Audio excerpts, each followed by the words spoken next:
예수님은 십자가에 달리시기까지 참 온유하신 분, 하나님께 철저히 순종하신 분, 겉으로는 한없이 약해 보이시는 분이지만 예수님은 절대로 약한 분이 아니시라. 그분은 죽음의 권세를 이기고 부활하셨, 하나님의 능력을 가지고 계신 분이라. 이제 고린도 교회에 다시 가서 여전히 부도덕한 삶을 살고, 그리고 교회를 영적으로 혼란시키는 이들을 내가 분명하게 재판하고 치리할 것이라. 주님이 내 안에 계신 것을 여러분이 보게 될 것이라. 그 주님은 강하신 분이시라. 이제 그 말씀을 하고 계신 겁니다. 그런데 그러면서 사도 바울은 예수님께서 내 안에 계신 것을 묻지 말고 여러분 안에 계신 것을 확인하라, 그 말씀을 하세요. 고린도 교인들은 정말 사도 바울 안에 예수님이 계실까? 그게 궁금했습니다. 사도 바울은 모든 예수 믿는 사람 안에는 예수님이 계시다. 그래, 여러분들 안에, 고린도 교회 교인 여러분들 안에도 예수님이 계시다. 왜 내 안에 계신 예수님이 계시냐 안 계시냐, 왜 그걸 묻느냐는 거예요. 여러분 안에 예수님이 계신 것을 스스로 확인하라. 우리가 너무나 잘 아는 고린도서 13장 5절 말씀을 그래서 하시는 겁니다. 여러분은 자기가 믿음 안에 있는지를 스스로 시험해 보고 스스로 검증해 보십시오. 여러분은 예수 그리스도께서 여러분 안에 계시다는 것을 알지 못합니까? 모른다면 여러분은 실격자입니다. 여러분, 이 말씀은 지금 우리들도 동일하게 스스로 확인해야 하는 겁니다. 예수 그리스도께서 여러분 안에 계신 것을 스스로 시험하고 스스로 검증해 보라는 거예요. 예수님께서 자기 마음에 계시다는 사실을 정말 알아야 비로소 경건한 삶을 살게 됩니다.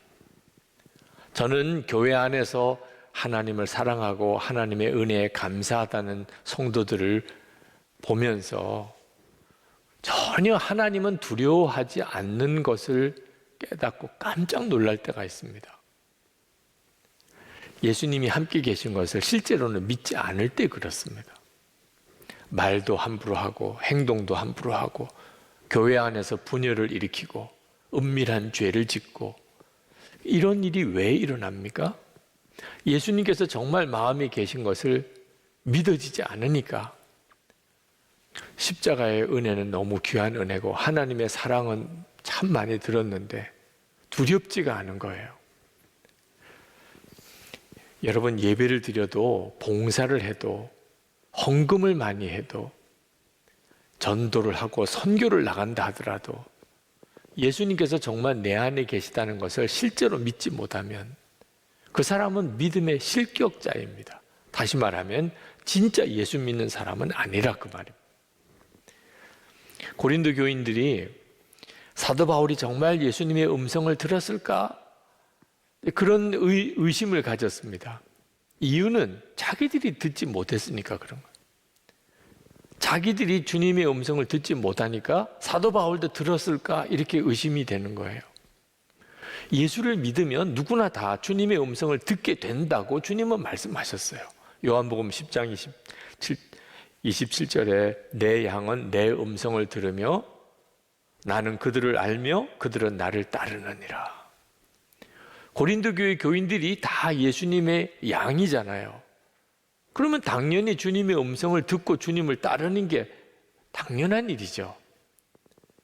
그런데 고린도 교회 교인들은 그 점에 대해서 스스로 확신이 없었어요. 요한 사도가 누구든지 예수를 믿으면 성령의 기름 부음이 그에게 있어서, 이 기름 부음이 있다는 말은 성령이 그 사람 속에 계신다는 거예요. 주님이 그에게 직접 가르치신다.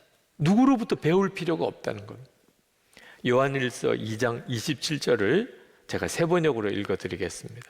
여러분으로 말하자면 그가 기름 부어 주신 것이 여러분 속에 머물러 있으니 여러분은 아무에게서도 가르침을 받을 필요가 없습니다. 그가 기름 부어 주신 것이 여러분에게 모든 것을 가르쳐 주십니다. 그리고 그 가르침은 참이요 거짓이 아닙니다. 여러분은 그 가르침대로 언제나 그리스도 안에 머물러 있으십시오. 어떤 분들은 걱정이 되실 거예요. 만약에 그렇다면 너도 나도 다 주님의 음성을 들었다고 이제 나는 누구로부터 가르침을 받을 필요가 없다고 하면 그러면 교회가 온전할 수 있겠는가? 실제로 주님의 음성을 듣는 것에 대해서 모르니까 그런 말이 나오는 겁니다. 요한 사도가 이 말씀을 하는 것은 우리가 독불 장군처럼 나도 주님의 음성 들었어 이렇게 말하라고 하는 게 아닙니다. 나를 영적으로 지도해 줄 수 있는 그런 지도자도 없고 내 주변에 신앙으로 함께 교제할 수 있는 성도도 없는 혼자만 남아있을 때 핍박시대는 그랬죠. 그래도 걱정하지 말라는 거예요. 예수님은 당신 안에 거하시고 계시다. 주님이 당신에게 모든 것을 가르치실 것이다. 그런 뜻이에요. 우리가 정말 주님의 음성에 귀를 기울이면 우리는 분열되기보다 하나가 돼요. 사도 바울이 이 고린도후서 마지막 부분에 고린도 교회 교인들을 세 가지 축복을 합니다. 13절 말씀. 주 예수 그리스도의 은혜와 하나님의 사랑과 성령의 사귐이 여러분 모두와 함께 하기를 빕니다. 우리가 예배 맨 마지막에 축도할 때 하는 축도예요. 예수님의 은혜, 속주의 은혜, 하나님의 사랑, 독생자도 주시는 사랑. 그게 항상 우리에게 있어야 하죠. 그러나 또 하나가 있는데 성령의 사귐이라고 했어요. 이 성령의 사귐이라는 표현은 우리나라 말로는 정확한 이 번역 단어가 없습니다. 코이노니아, 우리가 교통함이라고 그렇게 번역하기도 합니다. 의미는 성령 안에서 우리가 마음이 하나가 되게 된다는 뜻입니다. 우리가 다 성령님을 모시고 있습니다. 근데 그 성령님은 한 분이세요.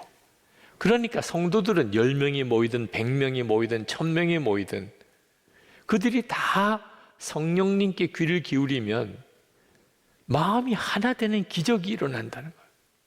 이게 바로 성령의 사귐, 성령의 교통하심이에요. 이런 은혜가 여러분에게 있기를 축복한 겁니다. 이것이 바로 교회의 기초예요. 여러분이 진짜 예수님이 여러분 마음에 계신 것을 믿으면 그러면 가정이 하나가 되고 교회가 하나가 되는 역사가 반드시 일어나요. 만약에 그렇지 않다면 나는 내가 직접 주님의 음성을 들었으니까 누구도 나를 어떻게 말하지 못합니다. 교회 안에 그런 사람이 혹시 있다면 그는 진짜 성령의 음성을 들은 사람이 아닙니다. 성령님은 그렇게 할 리가 없어요. 성령님은 항상 같은 성령을 받은 성도들과 항상 하나가 되게 만드십니다. 여러분, 사도 바울이 말한 예수님이 마음에 계신 것을 스스로 알지 못하느냐, 이 말씀을 정말 붙잡아야 돼요. 저는 45년 전이에요. 고등학생 때입니다. 그때 중고등부 예배 때 전도사님이 하시는 설교를 통하여 이 성경을 처음 읽었어요. 그때는 충격이 컸습니다. 예수 그리스도께서 내 안에 계신 것을 스스로 알지 못하느냐, 그렇지 않으면 버림받은 자니라. 믿어지지도 않고 이해도 안 돼요. 예수님이 어떻게 내 안에 계시나. 그러나 그때 성경은 참 이상한 말도 다 하는구나, 그렇게 넘기지 않았어요. 그때는 믿지도 못했고 이해도 안 됐지만 그 말씀을 죽어라고 붙잡았어요. 성경 말씀이 거짓은 아닐 테니 그러면 제 안에 계신 건가? 계시면 내가 그걸 어떻게 알 수 있나? 45년이라니까, 고등학생 때부터. 그래서 지금 여기 이 자리까지 있는 거예요. 여러분들도 안 믿어져, 모르겠어, 그렇게 넘기면 이 말씀은 영원히 여러분의 것이 안 됩니다. 근데 예수님께서 내 마음에 계시다? 그게 정말이야? 그렇다면 주님 나에게도 그 증거를 주세요. 분명히 성경에 시험해보고 스스로 시험해보고 스스로 검증해보라고 했잖아요. 알 수 있으니까. 막연하게 믿을 게 아니라니까요. 여러분의 인생이 주님으로 인하여 완전히 뒤집어져요. 사도 바울은 자기는 믿음의 실격자가 아니라고 말했습니다. 6절에 보면 그러나 나는 우리가 실격자가 아니라는 것을 여러분이 알게 되기를 바랍니다. 사도 바울은 진짜 예수님이 자기 안에 계신 것을 알았어요. 그리고 주님의 음성을 정말 듣고 주님께 순종하는 사역을 했어요. 아유, 목사님, 예수님이 마음에 계신 것을 어떻게 알 수 있나요? 여러분이 새가족 양육 받을 때 국가의 그 문제를 다루고 있어요. 여러분 제자훈련, 예수님의 사람 제자훈련 받으실 때 이 문제에 대한 대답을 드리고 있어요. 혹시 아직까지도 잘 모르시겠는 분, 예수님이 진짜 내 안에 계신 것을 스스로 확인할 수 있을까? 지금 이 시간에도 여러분이 확인할 수 있어요. 여러분, 예수님을 주님이라고 고백하고 믿어지면 이 성령께서 계신 증거예요. 하나님 아버지 이렇게 부르면서 기도가 된다면 성령의 역사예요. 말씀을 들을 때, 예배 드릴 때, 또는 찬양을 들을 때 마음의 은혜가 깨달아진다면 여러분 성령의 역사예요. 여러분 용서하라, 사랑하라, 원수도 용서하라, 기도만 하면 그런 마음이 여러분 속에 일어나면 성령께서 하신 거예요. 여러분이 하나님 뜻대로 살지 못할 때 성령의 근심이 느껴진다면 성령의 역사죠. 성령의 근심이니. 하나님의 일을 하고 싶은 소원이 여러분에게 일어나면 그것도 하나님이 하신 거예요. 전도해야 되겠다. 저 사람 예수 믿었으면 좋겠다. 전적으로 성령님의 역사예요. 여러분 안에 부인할 수 없는 증거들이 있어요. 성령께서 여러분 안에 계신 증거가. 사도 바울은 지금 고린도 교인들에게 우리는 믿음의 실격자가 아니고 여러분들은 다 믿음의 실격자입니다. 이렇게 책망하고 다그치는 말씀을 하고 있는 게 아닙니다. 사도 바울의 마음은 고린도 교인들에게 예수님은 우리와만 함께 하시는 분이 아닙니다. 여러분에게도 함께 하십니다. 여러분 그걸 확인하세요. 여러분 안에 지금 예수님이 계십니다. 그 주님께 여러분 귀 기울이고 들으세요. 사도 바울은 그 말씀을 간곡하게 하고 있는 거예요. 여러분 지금 우리에게도 마찬가지예요. 주님은 오늘 이 고린도후서를 마치는 시간에 저에게도 여러분에게도 다시 한번 말씀하고 계신 거예요. 주님은 우리와 함께 계세요. 여러분 예수님은 이렇게 교회에 와서 예배드리거나 집회를 하거나 기도회 할 때 만나는 분만 아닙니다.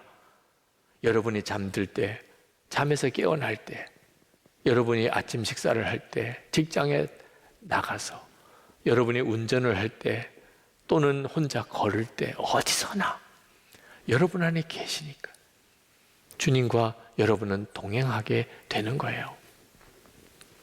사도 바울은 부도덕한 삶을 살기도 하고 영적인 대혼란에 빠져서 사도 바울을 의심하기도 하는 이 고린도 교인들을 내가 가서 그 사람들을 재판해서 치리해야지 이런 뜻으로 지금 이 말씀을 하고 있는 게 아닙니다. 사도 바울이 정말 원하는 것은 지금 여러분 안에 계신 예수님께 여러분 귀 기울이세요. 그러면 예수님께서 여러분에게 깨닫게 하실 거예요. 회개해야 될 사람은 회개하게 하시고 돌이켜야 될 사람은 돌이키게 하시고 교회를 하나 되게 만드실 거예요. 그래서 내가 여러분에게 직접 갔을 때는 이제는 서로 얼굴 붉히지 말고 정말 뜨겁게 기쁨으로 서로 교제합시다. 사도 바울은 예수님으로부터 직접 고린도 교회가 변화되고 새로워지기를 진짜 믿고 권면하고 있는 거예요. 10절 말씀에 이렇게 말씀합니다. 내가 떠나 있는 동안에 이렇게 편지를 하는 것은 내가 가서 주님께서 주신 권한을 가지고 사건들을 처리할 때 너무 엄하게 대할 필요가 없게 하려는 것입니다. 이 권위는 여러분을 넘어뜨리라고 주신 것이 아니라 세우라고 주신 것입니다.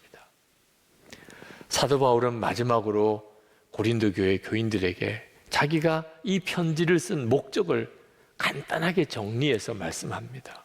11절에 끝으로 말합니다. 형제자매 여러분, 기뻐하십시오. 온전하게 되기를 힘쓰십시오.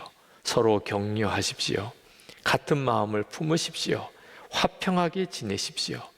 그리하면 사랑과 평화의 하나님께서 여러분과 함께 하실 것입니다. 정말 우리에게 지금 주시는 말씀 같지 않아요? 지금 한국 교회에 주시는 말씀 같지 않아요? 사도 바울은 고린도 교회에게 여러분 기뻐하세요. 서로 온전하게 되기를 힘쓰세요. 서로 격려하세요. 같은 마음을 품으세요. 화평하게 지내세요. 우리도 또 그 말씀이 필요한데 어떻게 하면 그렇게 되지요? 예수님이 우리 안에 거하시는 것을 진짜 믿고 바라보게 되면, 그런 성도들끼리 모이면 당연히 그렇게 되는 거죠. 제가 큰 은혜도 도전도 받은 책 여러 권이 있지만 그 중에 하나가 인도의 길을 걷고 계신 예수라고 하는 책이 있습니다. 스탠리 존스, 미국의 스탠리 존스 선교사님이 쓰신 거예요. 격동의 그 식민지 시대에 인도에 가서 90세 세상 떠날 때까지 그 인도에서 사역하셨던 분입니다. 1926년, 참 오래전이죠. 이 책을 썼어요. 이 책이 출간된 그 해 무려 13쇄나 인쇄를 해야 했습니다. 얼마나 많이 팔렸는지. 많은 선교사님과 신학자들의 삶을 완전히 뒤바꿔 놓은 책입니다. 스탠리 존스 선교사님이 인도로 가서 거기서 예수님을 전하려고 해보니까 예수님이 인도의 그 길을 걷고 계시더라고요. 예수님이 인도에 걷고, 성경에 있는 예수님만 전할 이유가 없었어요. 예수님은 이미 인도에 거기 오셨고 거기서 길을 걷고 계셨어요. 그래서 인도의 길을 걷고 계신 예수님이라고 하는 책을 쓴 거예요. 여러분, 지금 우리도 마찬가지예요. 우리는 예수님을 바라보는데 십자가의 예수님을 바라봅니다. 그렇지만 그 예수님은 그 당시 때 33년 동안이나 그들과 함께 사셨어요. 그리고 그들과 함께 먹고 그들과 함께 지내고, 그리고 말씀도 가르치시고 많은 병자도 고치시고 하셨어요. 지금 우리도 똑같아요. 우리가 바라보는 예수님은 십자가의 그 예수님이시지만 동일하게 우리와 함께 사시는 분이에요. 우리의 모든 일상에서 우리와 동행하시는 분이에요. 여러분이 여러분의 삶 속에, 여러분의 가정에, 여러분의 일터에서 여러분 안에 계시면서 여러분의 삶을 함께 걸으시는 예수님을 바라보아야 돼요. 카일 아이들만이라는 목사님이 팬인가 제자인가 라는 책을 쓰셨는데 그 책 속에서 이런 이야기를 하세요.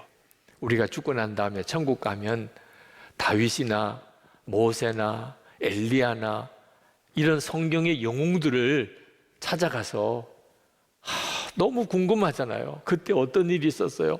그때 정말 이런 일이 있었나요? 우리가 그분에게 찾아가서 물을 게 아니고 그분들이 우리를 찾아와서 물을 겁니다. 다윗이, 모세가, 엘리야가 우리에게 찾아와서 예수님을 모시고 사는 기분이 어땠어요? 아니, 예수님께서 정말 당신 안에 계시면서 힘들 때, 유혹이 올 때, 여러분이 병들었을 때 예수님께서 여러분에게 정말 붙들어 주시고 위로해 주시고 역사하셨어요? 어떤 일이 좀 있었는지 말 좀 해봐요. 여러분, 어떤 게 더 놀라울까요? 하늘에 계신 하나님을 바라보고 믿은 사람이 놀라워요? 예수님을 마음에 모시고 산 사람이 더 놀라워요? 우리가 더 놀라운 거거든요. 근데 여러분은 모세나 다윗이 물어보면 대답할 말이 준비되어 있어요? 예수님을 모시고 살았더니 이렇게 놀라웠습니다. 여러분에게 그 증거가 있어야 돼요. 심우임 목사님께서 마가복음으로 새벽기도 인도를 하셨는데 참 귀한 말씀을 잘 전해주셨어요. 그 목사님의 설교 중에 주목자 한 분이 세례 받으실 때 문답을 하셨던 이야기를 하셨습니다. 그 주목자분이 세례 간증문을 써 오셨는데 처음에 이렇게 적혀 있더랍니다. 저는 요즘 행복합니다. 언제 이렇게 행복했나 싶고 언제 이 행복이 사라질까 걱정이 되기도 합니다. 그 성도님은 삶이 참 말할 수 없이 비참했어요. 그러나 끝까지 삶을 포기하지는 않았습니다. 어떻든지 살아내 보려고 애를 썼는데 결국 남은 것은 외로움이고 배고픔이고 슬픔과 분노였다는 거예요. 그런데 그때 교회 인도를 받았습니다. 교회에 와서 노숙자지만 교회 등록을 하고 그리고 10주 양육을 받았어요. 처음에 양육을 받을 때는 모자를 푹 눌러 쓰고 사람 얼굴도 마주치지 않고 고개를 숙인 채 그렇게 양육을 받으셨습니다. 그런데 3주가 지나서 자기도 모르게 모자를 벗고 그리고는 양육을 얼굴을 마주대하고 눈을 마주하면서 양육을 받다가 그분이 회개가 터졌어요. 자기 죄가 깨달아진 거죠. 그런데 참 이상하죠? 그렇게 놀랍게 행복하게 느껴지더라는 거예요. 10년 넘게 길렀던 머리도 깨끗이 이발하고 완전히 새 삶을 시작을 하신 거예요. 그분이 간증문 마지막에 이렇게 썼습니다. 제 마음에 오신 예수님 때문에 제가 행복해진 것이 정말 신기합니다. 이제는 행복하다는 말을 입에 달고 다닙니다. 멀리 있는 애들한테 아빠가 예수님 믿고 변화된 모습을 보여주고 전도해서 함께 행복하게 살고 싶습니다. 저를 진짜 행복의 길로 인도해 주신 예수님 감사합니다. 행복합니다. 사랑합니다. 그렇게 고백하면서 그렇게 우시더래요. 여러분, 예수님께서 우리 안에 계시고 우리의 삶을 바꾸시는 일은 실제예요. 지금도 예수를 영접한 모든 이들의 삶 속에서 그렇게 주님은 역사하세요. 저는 성 프란시스가 부러웠어요. 로렌스 형제가 부러웠어요. 저는 대천덕 신부님, 이용도 목사님 이런 분들이 부러웠어요. 왜? 그분들은 진짜 예수님과 친밀히 동행하는 삶을 사는 것 같았기 때문이에요. 저는 어떻게 하면 주님과 친밀히 그렇게 동행할 수 있는지를 몰랐어요. 누구도 가르쳐 주지 않았어요. 그건 아주 특별한 그런 사람들이나 누리는 건 줄 알았어요. 그런데 성경을 읽어보니까 아니었어요. 모든 예수 믿는 성도는요, 다 예수님과 친밀히 동행할 수 있게 되어 있더라고요. 예수님께서 그 사람 마음에 오시니까. 예수님의 마음이 오셨는데 이보다 더 어떻게 친밀할 수 있어요? 예수님이 그 마음에 오셨기 때문에 우리는 생명을, 영생의 생명을 가지게 된 거예요. 요한일서 5장 12절 아들이 있는 자에게는 생명이 있고, 예수님이 우리 안에 계시니까 우리가 영생을 얻은 거거든요. 여러분, 장미꽃 보고 장미꽃을 피우라고 말해야 장미꽃이 핍니까? 그냥 저절로 장미꽃이 핍니다. 장미니까. 여러분, 강아지한테 짖으라고 해야 강아지가 짖습니까? 개는 그냥 알아서 짖어요. 생명이라는 게 이렇게 놀라운 거예요. 독수리가 하늘을, 창공을 날개를 펴고 나는 것은요, 그냥 독수리니까 그런 거예요. 예수님의 생명이 내 속에 정말 있다면 우리의 삶은 완전히 달라지게 돼 있어요. 여러분, 예수님이 여러분 안에 계실 것은 정말 놀라운 진리예요. 다시 한번 여러분 분명하게 붙잡으세요. 그러면 여러분의 삶이 달라지게 돼 있어요. 예수님이 정말 내 안에 계시구나 진짜 믿으세요. 무슨 순간 어떤 상황이든지. 그러면 주님이 여러분에게 반드시 말씀하세요. 그리고 그 주님을 따라가세요. 가정이 완전히 변화돼요. 교회가 하나가 돼요. 우리가 살 길이고 가정이 사는 길이고 나라가 사는 길이에요. 한국 교회가 변화되는 길이에요. 이 시간에 우리 같이 기도합시다.